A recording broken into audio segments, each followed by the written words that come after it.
The grand ballroom of Buckingham Palace had never felt so tense. Crystal chandeliers cast their usual warm glow over the assembled guests, but tonight something was different. King Charles stood near the ornate fireplace, his jaw set in a way that palace staff had learned to recognize as trouble brewing.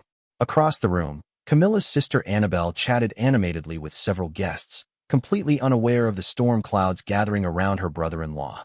It had started 3 weeks earlier during what should have been a routine family dinner at Clarence's house. The intimate gathering was meant to celebrate Camilla's birthday, with only close family members invited. Charles had been looking forward to a quiet evening away from the constant scrutiny of public life. He arrived home that evening to find Camilla arranging flowers in the drawing room, humming softly to herself as she often did when content. "The caterers have everything ready," she told him, straightening a particularly stubborn rose in the arrangement. "Annabelle should be here any moment, and Mark promised to arrive by 7. Charles nodded, loosening his tie as he settled into his favorite armchair. These family gatherings had become precious to him since ascending to the throne. The weight of kingship had made him cherish these moments of normalcy even more than before. He watched Camilla fuss over the flowers, noting how the soft lamplight highlighted the silver in her hair that she no longer bothered to completely disguise. When the doorbell chimed, Charles heard the familiar voices of Camilla's children greeting the staff at the entrance. Tom Parker Bowles arrived first, his easy laugh echoing through the hallway as he handed his coat to the butler. Behind him came Laura Lopez, elegant as always, carrying a beautifully wrapped gift and wearing the kind of smile that lit up entire rooms. "Where's the birthday girl?" Tom called out as he entered the drawing room, immediately crossing to embrace his mother. Charles rose to greet his stepchildren, genuinely pleased to see them both. Over the years, he had developed a warm relationship with Tom and Laura, appreciating their down-to-earth nature and fierce loyalty to their mother. The evening began pleasantly enough. They gathered in the smaller dining room, the one Camilla preferred for family occasions because it felt more intimate than the grand formal dining room. Conversation flowed easily as they caught up on family news, discussed Tom's latest culinary adventures, and heard about Laura's children's school activities. It was during the second course that Annabelle arrived, fashionably late as usual. She swept into the dining room with characteristic drama, apologizing profusely while air-kissing everyone present. Charles had always maintained a cordial relationship with Camilla's sister, though he found her tendency toward gossip somewhat tiresome. Sorry, Annabelle said, settling into the empty chair beside Laura. "Traffic was absolutely dreadful, and then I stopped to pick up the most divine wine from that little shop in Chelsea." She produced an expensive bottle from her oversized handbag, presenting it with a flourish. The conversation resumed, but Charles noticed that Annabelle seemed particularly animated tonight, her voice carrying that excited edge it took on when she had particularly juicy information to share. He had learned to be wary of that tone over the years, as it often preceded some uncomfortable revelation or awkward social situation. As the staff cleared the main course plates, Annabelle leaned forward conspiratorially. "You'll never guess who I ran into at Harrods yesterday," she began, her eyes sparkling with the kind of mischief that made Charles's stomach tighten. "Who was that, darling?" Camilla asked, though Charles detected a note of wariness in her voice. She knew her sister well enough to sense when trouble was brewing. "Sarah Ferguson," Annabelle announced triumphantly, as if she had just revealed state secrets. And she was absolutely bursting with the most fascinating stories about Andrew and the family dynamics these days. The temperature in the room seemed to drop several degrees. Charles felt his shoulders tense as he carefully set down his wine glass. The mention of the Duke of York and his ex-wife always brought up complicated feelings, given the various scandals and difficulties that had plagued that particular branch of the family tree. Tom and Laura exchanged glances, clearly sensing the shift in atmosphere. They had both learned over the years to navigate the complex waters of royal family politics, understanding that certain topics were best avoided during family gatherings. She mentioned something quite interesting about the coronation preparations. Annabelle continued, either oblivious to or choosing to ignore the warning signs around the table. Apparently, there were some rather heated discussions about the guest list and certain family members' roles in the ceremony. Charles felt his jaw clench involuntarily. The coronation had been a deeply personal and significant event for him, representing not just his ascension to the throne but also the official recognition of Camilla as his queen consort. Every detail had been carefully planned and considered, with input from numerous advisors and officials. "Annabelle," Camilla said softly, her tone carrying a gentle warning that her sister should perhaps change the subject. But Annabelle was in full flow now, clearly enjoying having such an attentive audience. Sarah said that certain people were quite put out about the seating arrangements and the order of precedence. Apparently, there were some rather sharp words exchanged behind closed doors. The silence that followed was deafening. Charles stared at his plate, using every ounce of his considerable self-control to maintain his composure. He was acutely aware that palace staff could be nearby, and the last thing he wanted was for this conversation to become fodder for the gossip mill that seemed to perpetually surround the royal family. Laura cleared her throat delicately. "Perhaps we could talk about something else," she suggested diplomatically. "Mother was just telling me about the wonderful charity work she's been doing with the literacy program." But Annabelle seemed determined to pursue her current line of conversation. "Oh, but this is all so fascinating from a historical perspective," she said, waving her hand dismissively. Sarah was saying that Elizabeth really struggled with some of these same issues throughout her reign. The balancing act between family loyalty and royal protocol, you know. At the mention of his mother, Charles felt something inside him snap. His beloved mother, Queen Elizabeth II, had navigated these challenges with grace and dignity throughout her 70-year reign. To hear her name brought up in the context of palace gossip and Sarah Ferguson's observations felt like a profound disrespect to her memory and legacy. "I think," Charles said quietly, his voice carrying the kind of controlled authority that made everyone at the table immediately sit up straighter, "that we might find more suitable topics for dinner conversation." The rebuke was gentle but unmistakably clear. Annabelle blinked in surprise, finally, seeming to realize that she had overstepped some invisible boundary. An uncomfortable silence settled over the table, broken only by the soft clink of silverware against china as everyone focused intently on their food. Camilla attempted to salvage the evening by steering the conversation towards safer topics, asking Tom about his latest cookbook project and inquiring about Laura's husband Harry's work. But the damage had been done. Charles remained polite but distant for the rest of the evening, contributing little to the conversation beyond basic pleasantries. As the evening wound down and guests began to take their leave, Charles excused himself early, citing fatigue and an early morning schedule. He kissed Camilla goodnight and retreated to his study, where he sat in his leather chair, staring out at the darkened garden and feeling deeply unsettled. The incident might have been forgotten if it had been an isolated occurrence. But over the following days, Charles found himself reflecting on a pattern of behavior that he had perhaps been too willing to overlook in the past. Annabelle's tendency to share inappropriate information, to gossip about family matters, and to involve herself in situations that really didn't concern her had always been present, but tonight it had crossed a line. The next morning, Camilla found him in his study, still in his dressing gown and pajamas despite the late hour. She knew immediately that something was troubling him deeply. In their years together, she had learned to read the subtle signs of his distress, the way he held his shoulders, the particular expression that crossed his face when he was working through difficult emotions. "Darling," she said softly, settling into the chair across from his desk. "Are you all right?" Charles looked up from the papers he had been pretending to read. "I've been thinking about last night," he said carefully. "About the conversation at dinner." Camilla nodded, having expected this moment since she woke up. "I know Annabelle can be indiscreet at times. She doesn't mean any harm, you know. She just gets excited and doesn't always think before she speaks." "It's more than that," Charles said, setting down his fountain pen. "It's a matter of respect. For the institution, for the family, for the memory of my mother. When your sister treats royal family matters as entertainment for dinner conversation, when she repeats gossip and speculation as if it were fact, it undermines everything we're trying to accomplish." The words hung heavy in the air between them. Camilla understood that this wasn't really about one evening's conversation. This was about the fundamental challenge they faced as a couple, balancing their private family relationships with the demands and expectations of royal life. "What would you like me to do?" she asked quietly. Charles was quiet for a long moment, staring out the window at the garden where peacocks wandered across the perfectly manicured lawn. "I need some time," he said finally.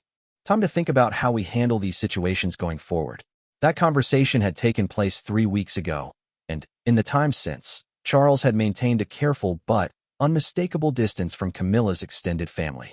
He continued to be perfectly cordial to Tom and Laura, understanding that they had done nothing wrong and appreciating their obvious discomfort during their aunt's inappropriate dinner conversation. But When it came to Annabelle and some of Camilla's other relatives, Charles had instituted what palace staff privately referred to as the freeze. It wasn't dramatic or obvious to outside observers, but those who knew him well could see the subtle signs. Invitations that might have been extended in the past simply weren't forthcoming.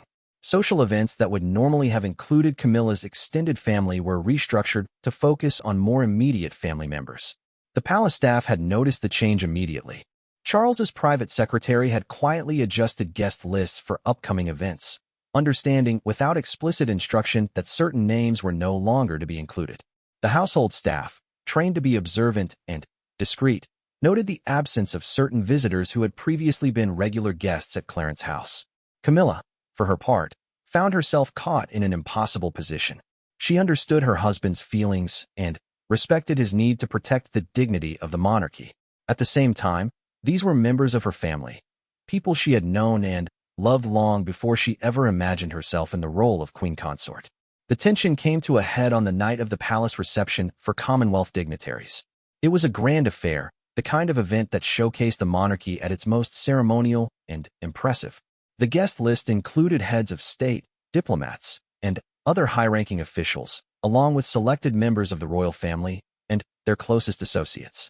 Traditionally, such events would have included Camilla's immediate family members, particularly Tom and Laura, who had become comfortable with these formal occasions over the years. But tonight, the guest list was notably smaller when it came to the queen consort's relatives. Charles stood in the receiving line, resplendent in his formal evening wear, greeting each guest with the practiced ease of someone who had spent a lifetime in such situations. Beside him, Camilla was elegant in a deep blue gown, her jewelry sparkling under the chandeliers as she smiled and made polite conversation with each dignitary. But palace insiders could see the strain beneath the polished surface. There was a tension in Charles's jaw, a careful control in his movements that suggested he was working harder than usual to maintain his composure. When asked about the smaller guest list, palace officials simply stated that the king had chosen to focus on official diplomatic relationships for this particular event. The truth, known only to those closest to the royal couple, was that Charles was sending a clear message. The monarchy required discretion, loyalty, and an understanding of the weight of responsibility that came with proximity to the throne. Those who couldn't meet those standards would find themselves gradually, but firmly excluded from the inner circle. As the evening progressed, Charles moved through the reception with his usual grace, discussing trade relationships with the Australian High Commissioner, exchanging pleasantries with the Canadian delegation, and showing genuine interest in a cultural exchange program proposed by the New Zealand representative. But those who knew him well could see that his mind was elsewhere, grappling with the complex balance between personal relationships and royal duty that had defined so much of his life. The decision to distance himself from certain members of Camilla's family hadn't been made lightly, and its consequences would ripple through the family dynamics for months to come.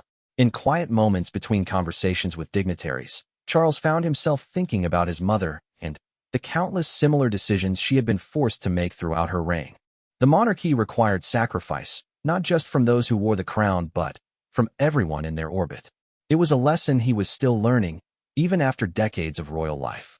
As the evening drew to a close and the last of the guests departed into the London night, Charles and Camilla stood together in the now-empty ballroom, surrounded by the detritus of formal entertaining, champagne glasses on side tables, abandoned programs, and the lingering scent of elaborate floral arrangements. It was a successful evening, Camilla said quietly, though they both knew she wasn't really talking about the diplomatic reception. Charles nodded, his expression thoughtful. Yes, he agreed. But success often comes at a cost. The implications of his words settled over them both as they made their way through the quiet corridors of the palace, their footsteps echoing off the ancient walls that had witnessed so many similar moments of triumph and sacrifice over the centuries. The staff who remained to oversee the cleanup worked efficiently and silently, understanding that they had witnessed something significant, even if its full meaning wouldn't become clear for some time yet. The king's message had been sent, clear and unmistakable to those who knew how to read the subtle language of royal protocol. As Charles and Camilla retired to their private quarters, the palace settled into its nighttime rhythm. But the events of the evening, and the decisions that had led to them, would continue to reverberate through the corridors of power and family relationships alike. The icy silence toward Camilla's family had begun, and its effects would soon spread far beyond the walls of Buckingham Palace, touching lives and relationships in ways that none of them could have anticipated. That fateful dinner party just 3 weeks before. The morning after the Commonwealth reception dawned gray and drizzly, matching the mood that had settled over Clarence's house like a heavy blanket. Camilla sat at her dressing table, mechanically brushing her hair while staring at her reflection without really seeing it. The events of recent weeks had created a distance between her and Charles that felt almost physical, despite their sharing the same bed each night.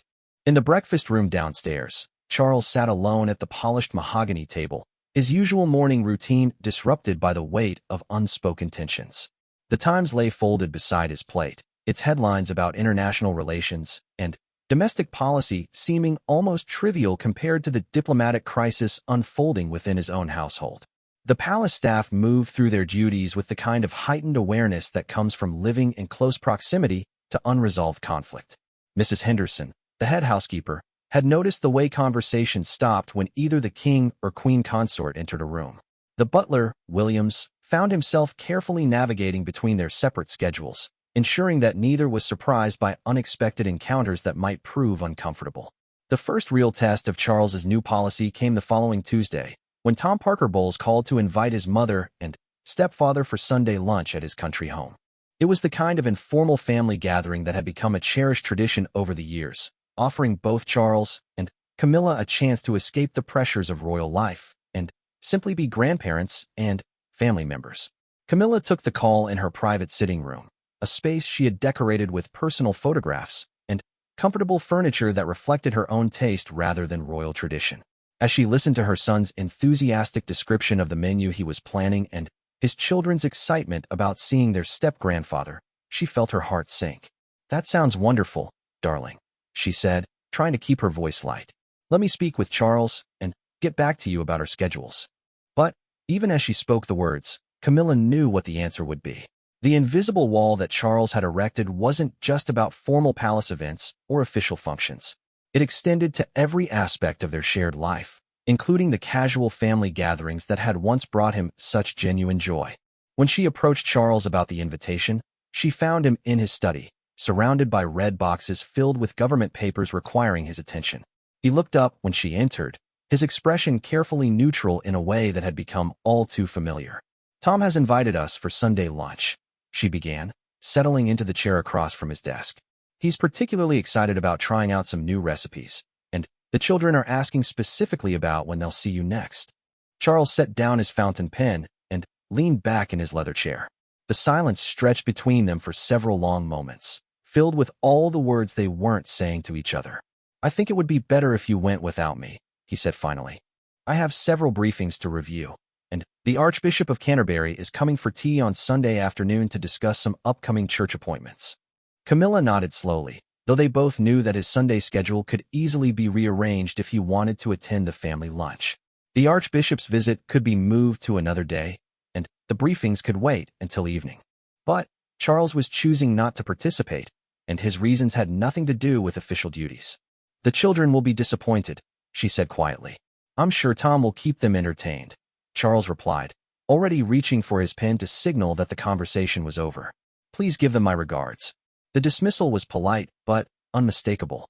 Camilla left the study feeling more isolated than she had since the early days of their relationship, when public opinion and family disapproval had made every shared moment feel stolen and precarious. That Sunday, Camilla drove to Tom's house alone, something that would have been unthinkable just a month earlier. The journey through the Cotswold countryside, usually a source of peace and pleasure, felt melancholy and strange without Charles beside her in the passenger seat, pointing out interesting architecture or commenting on the changing seasons. Tom's house was warm and welcoming, filled with the sounds of children playing and the rich aromas of his experimental cooking. But Camilla could see the questions in her son's eyes as he greeted her at the door, clearly puzzled by Charles's absence. "Is everything all right?" Tom asked as he helped her with her coat. "Charles isn't ill, is he?" "He's fine," Camilla replied, forcing a bright smile. "Just terribly busy with royal duties. You know how it is." But Tom did know how it was, which was exactly why her explanation didn't ring true. He had seen Charles juggle royal responsibilities with family commitments many times over the years, and he had never known his stepfather to miss a family gathering without a genuinely compelling reason. The lunch was delicious, as Tom's cooking always was, and the children were delightful company, chattering about school and friends and their various activities. But Camilla found herself constantly explaining Charles's absence, deflecting curious questions from her grandchildren who had come to expect his presence at these gatherings. "Where's Grandpa Charles?" asked Eliza, Tom's daughter, as they sat around the kitchen table enjoying homemade apple tart. "He promised to help me with my history project about kings and queens." "He'll help you another time, sweetheart," Camilla said, reaching over to smooth the child's hair. "He's very busy being the actual king right now, which is quite a lot of work." But even as she spoke, Camilla could see the disappointment in the little girl's face. Charles had developed a special relationship with all of Camilla's grandchildren, taking genuine delight in their interests and achievements. His absence wasn't just noticed by the adults. The children felt it too, and their confusion added another layer of pain to an already difficult situation. As the afternoon wore on, Camilla found herself making excuses to step outside into Tom's garden, needing brief moments alone to collect herself. The autumn air was crisp and clean, and she stood among the carefully tended flower beds, thinking about how much Charles would have enjoyed seeing Tom's efforts at creating a kitchen garden. Laura arrived with her family just as tea was being served, and Camilla watched her daughter's face carefully as she looked around the room, clearly noting Charles's absence. Laura was more diplomatic than her brother, but Camilla could see the wheels turning in her mind as she processed this unexpected development. "How lovely to have a proper family gathering," Laura said, settling into the comfortable sofa with her youngest child on her lap. But her eyes met Camilla's over the child's head, and Camilla could see the unspoken questions there. The conversation during tea carefully avoided any direct reference to Charles's absence, but it hovered over the gathering like an uninvited guest. Tom and Laura both made efforts to keep things light and cheerful, but Camilla could sense their concern and confusion beneath the surface pleasantries. When it came time to leave, Tom walked his mother to her car, clearly struggling with whether to address the elephant in the room directly. "Mom," he said finally, as she settled into the driver's seat. "If there's anything wrong, anything you need to talk about, you know I'm here, don't you?" Camilla looked up at her son, seeing in his face the same kind expression that had comforted her through all the challenges of his childhood and youth. The temptation to confide in him, to share the burden of her current isolation, was almost overwhelming. "Thank you, darling," she said instead. "Everything is fine, truly. Charles is just working through some things right now, and I think it's best to give him the space he needs." Tom nodded, though his expression remained skeptical. He had inherited enough of his mother's emotional intelligence to know when he was being given a careful non-answer. But he also understood that pushing for more information might not be helpful in the current situation. As Camilla drove home through the darkening countryside, she thought about the careful balance she was trying to maintain. She couldn't betray Charles's confidence or reveal the true source of his displeasure with her family. At the same time, she couldn't completely isolate herself from the people who had loved and supported her long before she ever wore a crown. Meanwhile, back at Clarence's house, Charles spent his Sunday afternoon exactly as he had claimed he would, meeting with the Archbishop of Canterbury to discuss several important church appointments that required royal approval. But even as he focused on matters of state and church, part of his mind wandered to what was happening at Tom's house. He found himself wondering if the children had asked about him, if Camilla had been forced to make awkward explanations for his absence. The thought brought him no satisfaction, only a hollow ache that he tried to push away by focusing more intently on the Archbishop's carefully prepared briefing papers. "Your Majesty seems somewhat distracted today," the Archbishop observed gently during a pause in their discussion. "I hope I haven't chosen an inconvenient time for this meeting." Charles looked up, realizing that his mind had been wandering more than he had intended. "Not at all, Archbishop. Please, continue with your recommendations for the Canterbury appointment. I want to ensure we make the right choice for the church and the community." But even as he forced himself to concentrate on the ecclesiastical matters at hand, Charles couldn't shake the feeling that he was allowing his principled stand to create unnecessary pain for people he genuinely cared about. The children, in particular, had done nothing to deserve his absence from their lives. That evening, when Camilla returned from Tom's house, she found Charles in the drawing room, sitting in his favorite chair with a book open on his lap, but clearly not reading. The fire crackled softly in the grate, casting dancing shadows on the walls lined with portraits of his ancestors. "How was lunch?" he asked as she entered the room, his tone carefully neutral. "Lovely," she replied, settling into her own chair across from him. "Tom has become quite the chef. And the children are growing so quickly. Eliza has lost another tooth. And little George is starting to read proper books now, not just picture books." Charles nodded, and for a moment his expression softened as he thought about the children.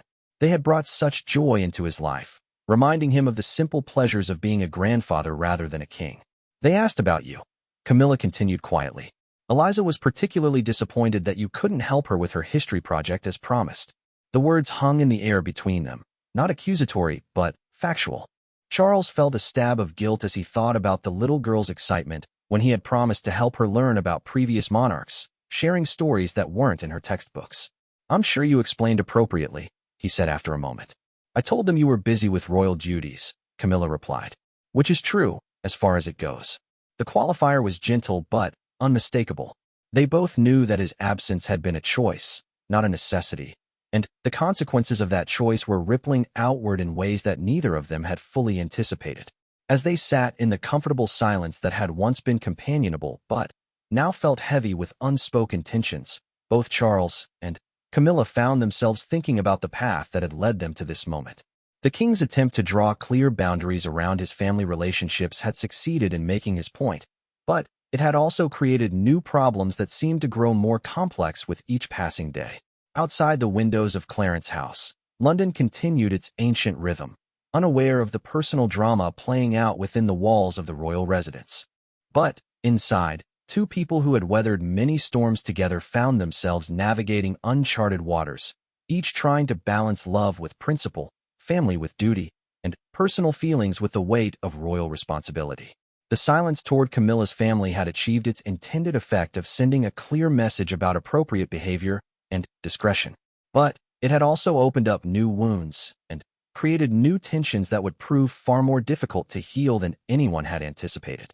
As the fire burned lower in the grate, and the evening deepened outside, both Charles and Camilla were beginning to understand that some victories come at a price that may be too high to pay. The crisis deepened on a rainy Thursday morning when Annabel Elliot made what would prove to be a catastrophic decision.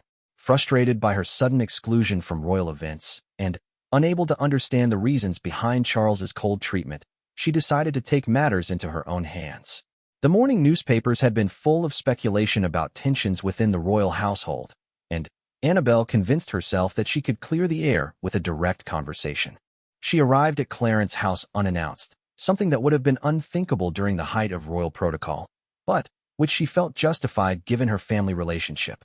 The security team, recognizing her as the Queen Consort's sister, allowed her through the gates after checking with the household staff, though they noted the unusual nature of an unscheduled visit. Williams, the butler, found himself in an awkward position when Annabel announced herself in the entrance hall, shaking raindrops from her umbrella and demanding to see Charles immediately. The king was in his study, reviewing agricultural reports from the Duchy of Cornwall, and had left strict instructions not to be disturbed except for matters of genuine urgency. "I'm afraid His Majesty is in meetings this morning," Williams said diplomatically. "Perhaps I could arrange an appointment for another time, or you might prefer to speak with Her Majesty?" But Annabel was not to be deterred. The weeks of silence and exclusion had built up a head of steam within her, and she had convinced herself that this was all a terrible misunderstanding that could be resolved with a frank conversation. "This is urgent," she declared, her voice carrying the kind of authority that she had learned from years of dealing with tradesmen and service providers. "I'm sure Charles will want to see me when he learns that I'm here." The commotion in the entrance hall was impossible to ignore, and Charles could hear raised voices from his study down the corridor. With a sinking heart, he recognized Annabel's distinctive tones, and he felt his jaw clench as he realized what was happening. Williams appeared at his study door, looking more flustered than Charles had ever seen him. "I'm sorry to disturb you, Your Majesty, but Mrs. Elliot is insisting on seeing you. She says it's urgent, and she's quite determined to wait until you're available." Charles set down his pen and looked out the window at the gray morning sky. He had hoped that his message would be clear enough to prevent exactly this kind of confrontation, but Annabel had apparently decided to force the issue. "Very well," he said after a moment. Show her to the morning room, and tell her I'll be with her in 5 minutes. The morning room at Clarence's house was a formal but comfortable space, decorated with pale blue silk wallpaper and furnished with antique chairs that had been in the royal collection for generations. It was typically used for brief meetings with household staff or minor officials, and Charles's choice of this room rather than his private study was itself a message about the nature of this encounter. When he entered the room, Annabelle was standing with her back to the door, examining a portrait of Queen Mary with apparent interest. She turned as he entered, and Charles could see immediately that she was nervous despite her bold decision to demand this meeting. "Charles," she began, her voice slightly too bright. "Thank you for seeing me. I know you're terribly busy, but I felt we needed to clear the air about whatever misunderstanding has occurred." Charles remained standing near the door, his posture formal and distant.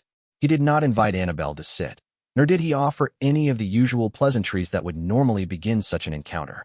"I wasn't aware that there had been any misunderstanding," he said quietly. "Perhaps you could explain what you mean." Annabelle's confidence faltered slightly at his tone, but she pressed forward.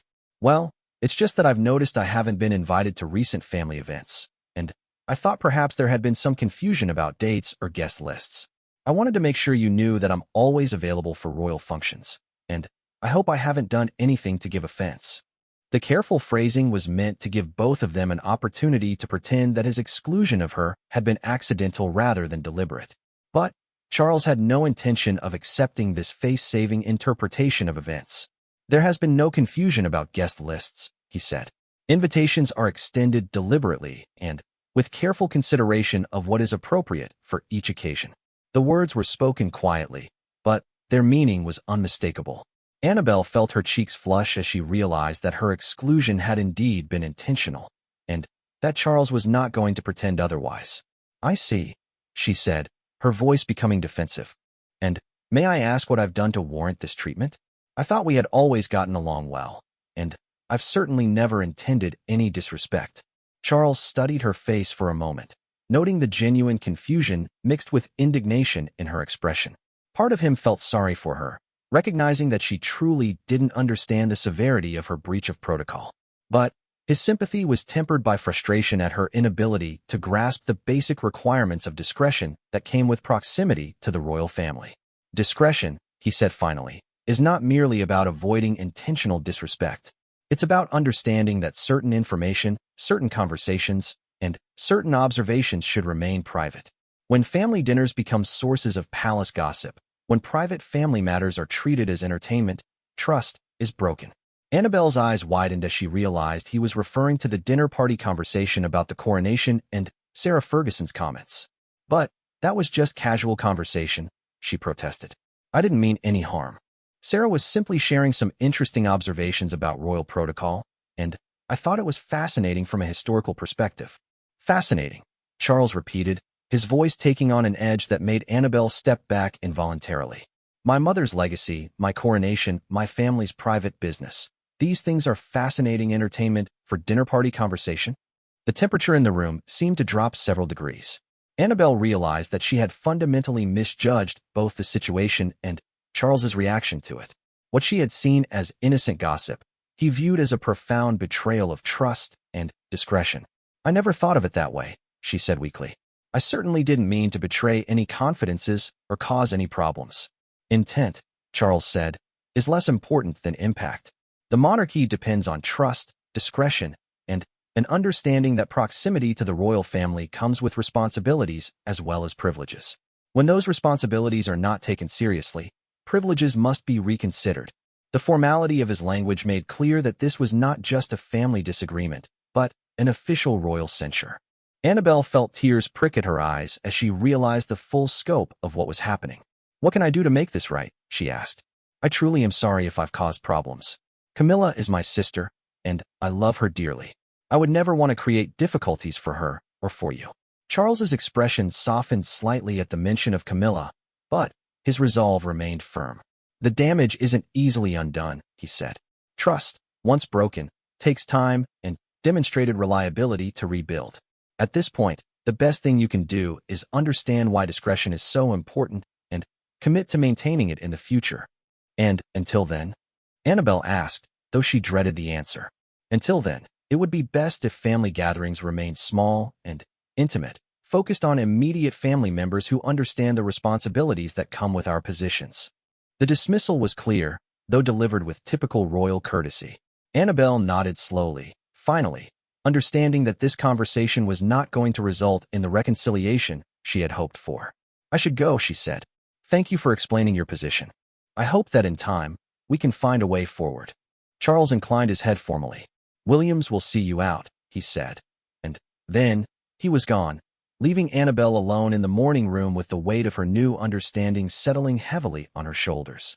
The drive home was miserable, made worse by the continuing rain and London traffic. Annabelle found herself replaying the conversation over and over, finally, beginning to grasp the magnitude of what she had done. Her casual dinner party chatter had been seen as a fundamental violation of royal trust, and the consequences were more severe than she had ever imagined. That evening, she called Camilla, unable to contain her distress any longer. Camilla listened quietly as her sister recounted the morning's encounter, feeling her own heart sink as she realized how far the situation had deteriorated. "He was perfectly polite," Annabelle said through her tears, "but so cold, Camilla. It was like talking to a stranger. I had no idea that he felt so strongly about what I said at dinner. It was just conversation, at least, that's what I thought it was." Camilla closed her eyes, feeling caught between her loyalty to her husband and her love for her sister. She understood Charles's position, but she also saw how genuinely confused and hurt Annabelle was by the severity of his reaction. "I think," Camilla said carefully, "that you've learned something important about the world we live in now. Everything is different when you're this close to the throne. Things that seem innocent to us can have implications that we never considered." "But what about you?" Annabelle asked. "Are you caught in the middle of all this? Is Charles angry with you too?" The question touched on Camilla's deepest fear. While Charles had never directed his displeasure at her directly, she could feel the strain that this situation was placing on their relationship. His withdrawal from her family felt like a rejection of an important part of her life, and she was struggling to find a way to bridge the growing divide. "Charles and I are working through things," she said, which was both true and completely inadequate as an explanation of their current difficulties. After ending the call with her sister, Camilla sat alone in her private sitting room, surrounded by family photographs that suddenly seemed to mock her current isolation.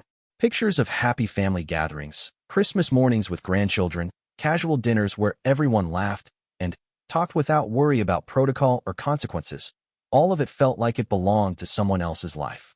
When Charles returned from a late meeting with his private secretary, he found her there, still staring at the photographs with an expression of such sadness that he felt his resolve waver for the first time since this crisis had begun. "Annabelle called," Camilla said without looking up from a picture of last Christmas, where Charles was helping one of the grandchildren build an elaborate castle out of wooden blocks. Charles sat down across from her, suddenly, feeling exhausted. "I imagine she was upset." "Devastated would be more accurate," Camilla replied. "She finally understands what she did wrong, but she's also beginning to realize that understanding might not be enough to fix things." They sat in silence for several minutes, both looking at the photographs that represented happier, simpler times. Charles found his eyes drawn to a picture of himself reading to Eliza and George, both children curled up against him as he showed them a book about British history. The memory of that afternoon, the children's eager questions, their delight in learning about their step-grandfather's role in the long story of their country, felt both precious and painful. "I miss them too," Camilla said softly, following his gaze to the photograph. "The children don't understand why you're not around anymore. They're starting to think they've done something wrong." The words hit Charles like a physical blow. The idea that his principled stand was causing innocent children to question their own worth was almost unbearable. But he also knew that compromising now would send the message that royal protocol could be ignored without consequences. "This is harder than I expected it to be," he admitted, his voice barely above a whisper. "Then, perhaps," Camilla suggested gently, "it's time to consider whether the price we're paying is worth the point we're making." Charles looked at his wife, seeing in her face the same kind of quiet strength that had first drawn him to her so many years ago. She wasn't challenging his authority or questioning his judgment, but she was asking him to consider whether his current path was sustainable for any of them. "I need more time to think," he said finally. "This isn't just about family dynamics. It's about the fundamental question of how we maintain the dignity and privacy that the monarchy requires while still being human beings with normal family relationships. Camilla nodded, understanding that this was as much as she could hope for right now. Charles was beginning to question his approach, but he wasn't ready to abandon it entirely. The children, the family gatherings, the easy relationships that had once brought them both such joy, all of it hung in the balance as Charles struggled to find a way forward that preserved both his principles and his humanity. The breaking point came during the preparations for Eliza's 8th birthday party. Tom had planned an elaborate celebration at his country house, complete with pony rides, a bouncy castle, and a magician who specialized in entertaining royal children with appropriate discretion. It was exactly the kind of family celebration that Charles had always treasured, representing the perfect balance between his public duties and his private life as a grandfather.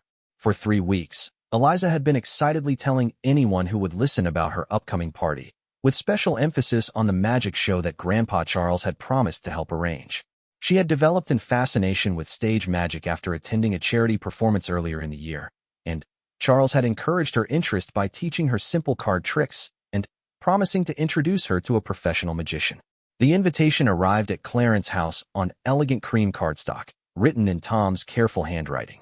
The honor of your presence is requested at the 8th birthday celebration of Miss Eliza Parker Bowles. It read, with all the formality that Tom knew Charles appreciated, while still maintaining the warmth appropriate for a family gathering. Camilla found the invitation on Charles's desk when she went to discuss their upcoming schedule, and she felt her heart sink as she realized the impossible position they were all in. Declining would devastate Eliza, who had been counting down the days until her grandfather could meet her magician friend. But accepting would require Charles to set aside the boundaries he had so carefully established. That evening, she broached the subject carefully, waiting until Charles had finished his nightly review of government papers and settled into his chair with a cup of tea and a selection of Scottish shortbread. Tom sent a lovely invitation for Eliza's party, she began, keeping her tone light and conversational. She's particularly excited about the magic show, apparently because you promised to help her understand how some of the tricks work. Charles looked up from his tea, his expression immediately becoming guarded. When is the party scheduled? He asked, though they both knew he was buying time rather than seeking actual information. Next Saturday afternoon. Just family and a few of Eliza's closest friends from school. Tom has been very careful to keep it small and private, exactly the way you prefer these family gatherings.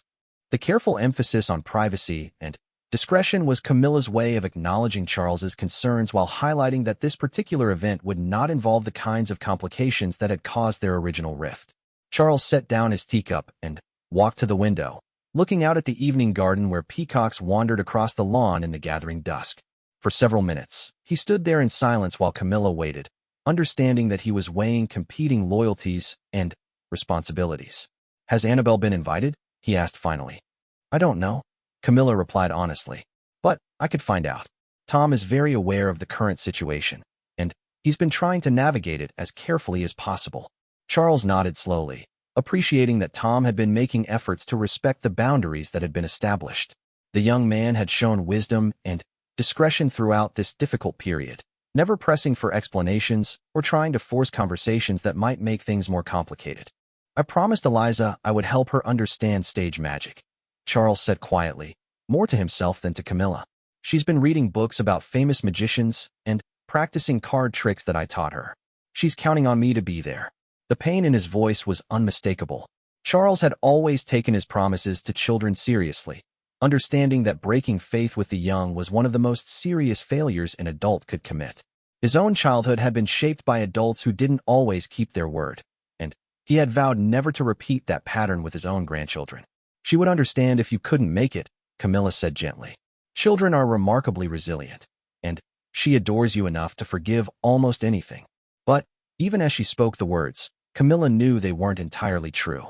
Eliza was a sensitive child who paid close attention to adult behavior and emotions. She had already noticed Charles's absence from recent family gatherings, and missing her birthday party would send a message that she was old enough to interpret as rejection. The next morning brought an unexpected development that would force Charles to confront the consequences of his stance more directly than he had anticipated. Laura Lopez called Camilla in tears, explaining that her youngest son had been asking increasingly pointed questions about why Grandpa Charles never came to family events anymore. He asked me last night if he had done something to make Grandpa Charles angry, Laura explained, her voice breaking. I tried to explain that you were both very busy with royal duties, but he's too smart to accept that explanation. He knows that Grandpa Charles used to make time for family things before, and he can't understand why that's changed. Camilla listened with a growing sense of anguish as Laura described her attempts to reassure her children while protecting them from the adult complexities they couldn't understand. The ripple effects of Charles's decision were spreading far beyond the intended targets, creating confusion and pain among the most innocent members of the family. I don't want to put you in an impossible position, Laura continued. But I also can't keep making excuses for why someone who used to be so present in their lives has suddenly become distant. They're starting to think they've done something wrong.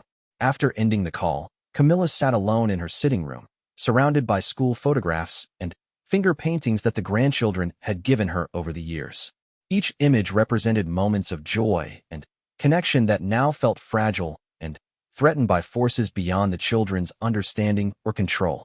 When Charles returned from his morning engagement at a veterans charity, he found Camilla in the garden, deadheading roses with more vigor than the task required. He recognized the signs of emotional distress in her posture and the tight line of her shoulders, and he felt his own chest tighten in response. Laura called, Camilla said without looking up from her work. The children are starting to blame themselves for your absence. They think they've done something to make you angry with them.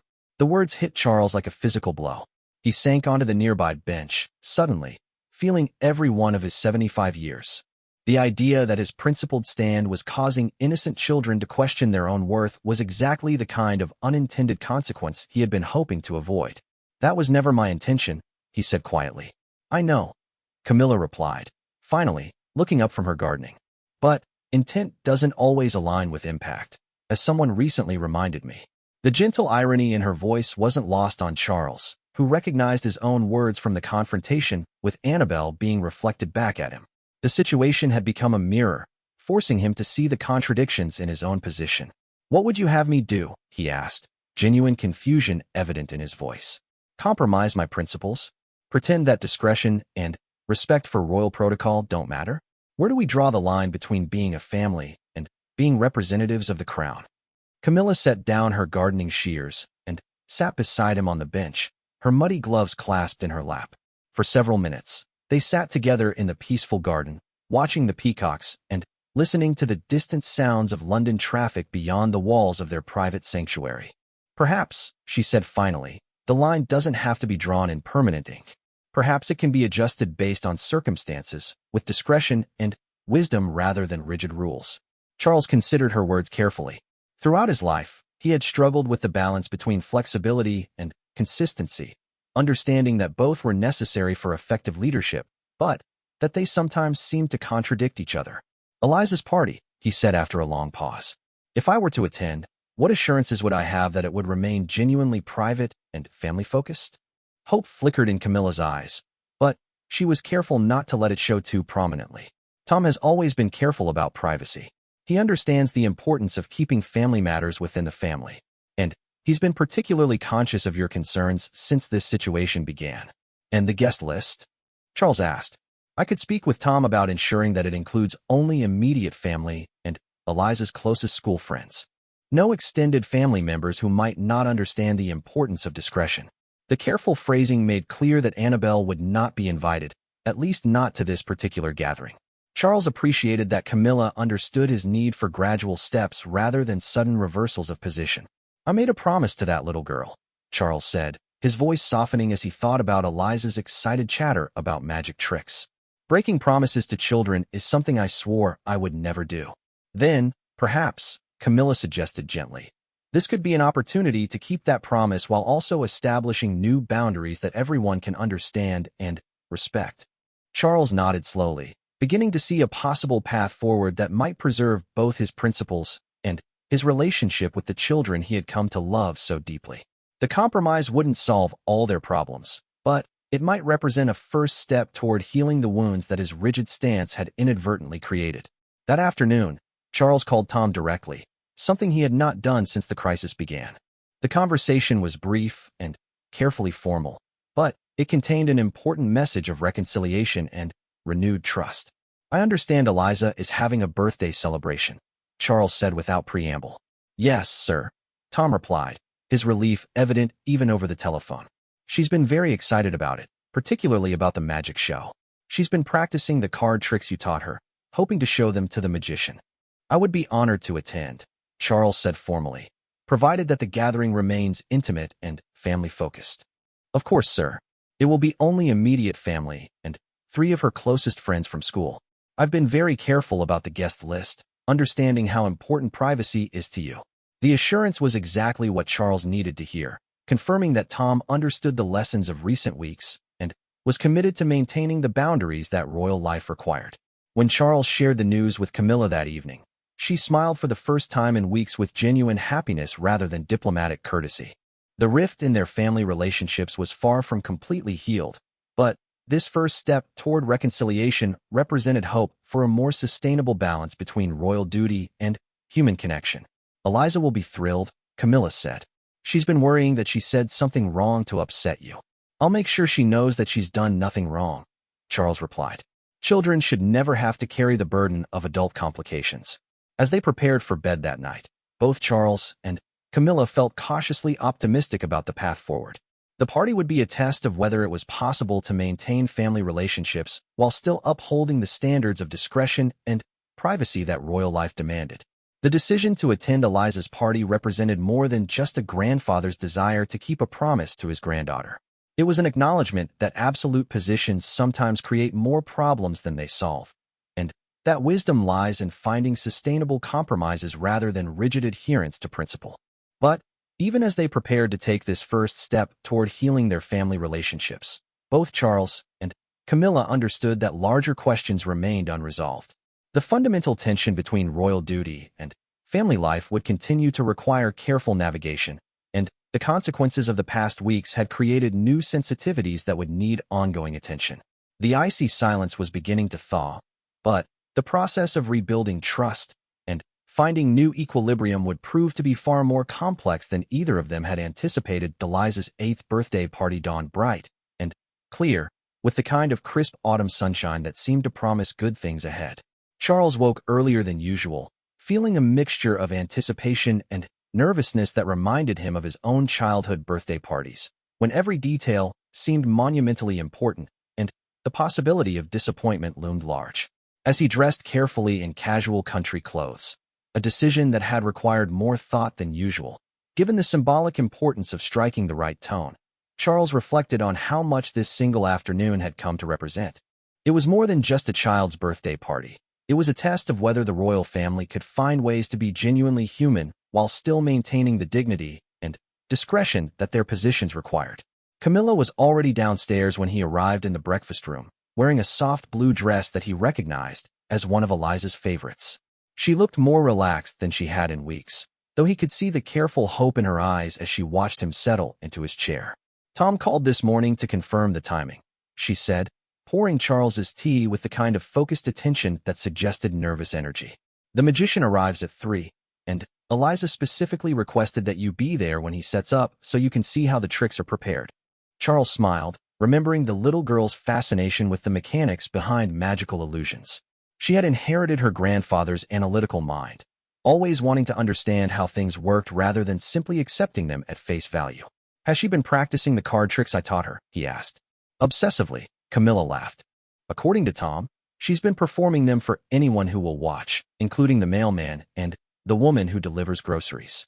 She's particularly proud of the one where she makes the ace of spades appear to jump from the middle of the deck to the top." The image of Eliza earnestly performing magic tricks for bemused delivery workers brought Charles genuine joy, reminding him of why he had fallen in love with being a grandfather in the first place. Children's enthusiasm was infectious, their delight in simple pleasures an antidote to the weight of royal responsibilities. The drive to Tom's house took them through countryside that was dressed in its autumn finest, with oak trees showing gold and russet leaves against a blue sky dotted with white clouds. As their car wound through familiar lanes, Charles felt some of the tension of recent weeks beginning to ease from his shoulders.